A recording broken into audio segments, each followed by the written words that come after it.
ಈಗ ನೀವು ಕೇಳುತ್ತಿರುವ ಕತೆ ಕಲ್ಪನೆಯಲ್ಲ, ಇದು ನಿಜ ಘಟನೆ ಆಧಾರಿತ. ಸ್ಥಳದ ಹೆಸರು ಮತ್ತು ವ್ಯಕ್ತಿ ಹೆಸರನ್ನು ಮಾತ್ರ ಬದಲಾಯಿಸಿದ್ದೇನೆ. ಈ ಕತೆ ಕೇಳುವಾಗ ಒಬ್ಬರಿದ್ದೀರೇ, ಒಮ್ಮೆ ನಿಮ್ಮ ಮನೆಯ ಬಾಗಿಲು ಕಡೆ ನೋಡಿಕೊಳ್ಳಿ. ಯಾರೇ ಬಾಗಿಲು ತಟ್ಟಿದರೂ ತೆಗೆಯಬೇಡಿ. ಏಕೆಂದರೆ ರಾತ್ರಿ 3 ರಿಂದ 4 ನಡುವೆ ಬಾಗಿಲು ತಟ್ಟಿದರೆ ಅದು ಮನುಷ್ಯನೇ ಆಗಿರುತ್ತಾನೆ ಎನ್ನೋ ಖಾತರಿ ಇಲ್ಲ. 2016 ಕರ್ನಾಟಕದ ಒಂದು ದೂರದಲ್ಲಿರುವ ಹಳ್ಳಿ. ಆ ಹಳ್ಳಿಯ ಅಂಚಿನಲ್ಲಿ ಒಂದು ಹಳೆಯ ಮನೆಯ ಗೋಡೆಗಳು ಬಿರುಕು ಬಿಟ್ಟಿದ್ದವು, ಕಿಟಕಿಗಳು ಸದಾ ಮುಚ್ಚಿದವು. ಮನೆಯ ಮೇಲೆ ಸೂರ್ಯನ ಬೆಳಕು ಕೂಡ ಸರಿಯಾಗಿ ಬೀಳುತ್ತಿರಲಿಲ್ಲ. ಜನ ಆ ಮನೆಯನ್ನು ಒಂದೇ ಹೆಸರಿನಿಂದ ಕರೆಯುತ್ತಿದ್ದರು, ಕರೆಬಾರದ ಮನೆ. ರವಿ ನಗರದಲ್ಲಿ IT ಕೆಲಸ ಮಾಡುತ್ತಿದ್ದ ಯುವಕ. ಒತ್ತಡ, ಕೆಲಸ, ನಿದ್ದೆ ಇಲ್ಲದ ರಾತ್ರಿಗಳು ಎಲ್ಲವನ್ನು ಬಿಟ್ಟು ಸ್ವಲ್ಪ ಶಾಂತಿ ಜೀವನ ಬೇಕು ಎಂದು ನಿರ್ಧಾರ ಮಾಡಿ ಈ ಹಳ್ಳಿಗೆ ಬಂದಿದ್ದ. ಅವನಿಗೆ ಬೆಳಕಿದ್ದು ಒಂದು ಶಾಂತ ಮನೆ, ಕಡಿಮೆ ಬಾಡಿಗೆಗೆ ಅಷ್ಟೇ. ಆಗ ಅವನಿಗೆ ಈ ಮನೆ ಸಿಕ್ಕಿತು. ಬಾಡಿಗೆ ತುಂಬ ಕಡಿಮೆ. ಅದೇ ಹಳ್ಳಿಯ ಒಬ್ಬ ಯುವಕ ಹೇಳ್ತಾನೆ, ಅಣ್ಣ, ಈ ಮನೆ ಚೆನ್ನಾಗಿಲ್ಲ. ರಾತ್ರಿ 3 ರಿಂದ 4 ನಡುವೆ ಏನೇ ಆದರೂ ಬಾಗಿಲು ತೆಗೆಯಬೇಡಿ. ರವಿ ನಗುತ್ತಾ ಹೇಳಿದ, ಇವೆಲ್ಲ ಹಳೆಯ ಕಾಲದ ಮೂಢನಂಬಿಕೆಗಳು ಅಂತ ಅವನು ಈ ಮನೆಯಲ್ಲಿ ಉಳಿದ. ಮೊದಲ ರಾತ್ರಿ ಎಲ್ಲವೂ ಸರಿಯಾಗಿತ್ತು. 2ನೇ ರಾತ್ರಿ ಮೇಲಮಾಡಿಯಿಂದ ಯಾರೋ ನಡೆಯುವ ಶಬ್ದ. ರವಿ ಒಬ್ಬನೇ ಇದ್ದ.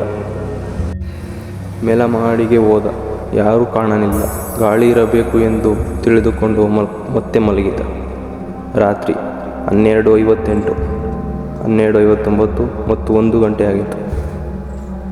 ಸುಮಾರು 2:45ಕ್ಕೆ ರವಿ ನಿದ್ದೆಯಿಂದ ಎದ್ದ.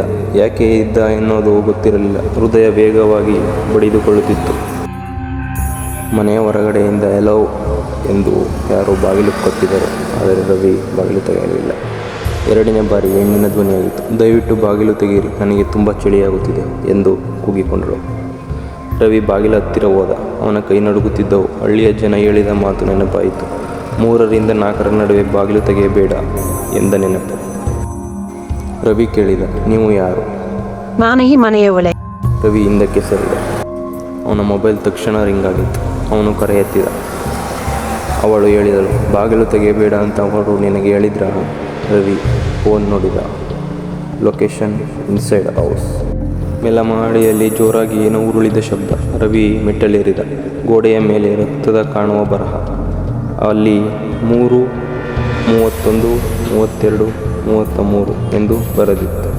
ಸಮಯ ಆಯಿತು. ಎಲ್ಲ ಲೈಟ್ಸ್ ಒಮ್ಮೆಲೆ ಆಫ್. ಪೂರ್ಣ ಕತ್ತಲೆ. ಯಾರು ಉಸಿರಾಡುವ ಶಬ್ದ ಕಿವಿಯ ಹತ್ತಿರ, ಇನ್ನೂ ಹತ್ತಿರ ಬರುತ್ತಿತ್ತು. ನೀನು ಬಾಗಿಲು ತೆಗೆಯಲಿಲ್ಲ, ಅದಕ್ಕೆ ನೀನು ಬದುಕಿದ್ದೀಯಾ? ತಣ್ಣನೆಯ ಕೈ ರವಿ ಭುಜ ತಟ್ಟಿತು. ಅವನು ತಿರುಗಿದ. ಅಲ್ಲಿ ಮುಖವಿಲ್ಲದ ಆಕೃತಿ. ಕಣ್ಣು ಇರಬೇಕಾದ ಜಾಗದಲ್ಲಿ ಇರಲಿಲ್ಲ. ಬೆಳಗ್ಗೆ ರವಿ ಮನೆಯ ಹೊರಗಡೆ ಬಿದ್ದಿದ್ದ. ಹಳ್ಳಿಯ ಜನ ಸುತ್ತ ನಿಂತಿದ್ದರು. ಒಬ್ಬ ವೃದ್ಧ ಹೇಳಿದ, ಈ ಮನೆಯಲ್ಲಿ ವರ್ಷಗಳ ಹಿಂದೆ ಒಬ್ಬ ಮಹಿಳೆ ರಾತ್ರಿ 3:33ಕ್ಕೆ ಆತ್ಮಹತ್ಯೆ ಮಾಡಿಕೊಂಡಿದ್ದಳು. ಅವಳ ಆತ್ಮ ಇನ್ನೂ ಬಾಗಿಲು ತಟ್ಟುತ್ತಿದೆ. ಆ ದಿನದಿಂದ ಆ ಮನೆ ಖಾಲಿಯಾಗಿದೆ. ಇಂದಿಗೂ ರಾತ್ರಿ 3:33ಕ್ಕೆ ಅಲ್ಲಿಗೆ ಹೋದರೆ ಬಾಗಿಲು ತಟ್ಟುವ ಶಬ್ದ ಬರುತ್ತದೆ. ಈ ಕತೆ ಕೇಳಿದ ಮೇಲೆ ಇಂದು ರಾತ್ರಿ ಯಾರಾದರೂ ಬಾಗಿಲು ತಟ್ಟಿದರೆ ಒಮ್ಮೆ ನೋಡಿ ಸಮಯವನ್ನು, ನಂತರ ಬಾಗಿಲು ತೆಗೆಯಿರಿ. ಇದೇ ಥರ ಹೆಚ್ಚಿನ ಕಂಟೆಂಟ್ಗಾಗಿ ಸಬ್ಸ್ಕ್ರೈಬ್ ಮಾಡಿ RRX ಕನ್ನಡ. Please support.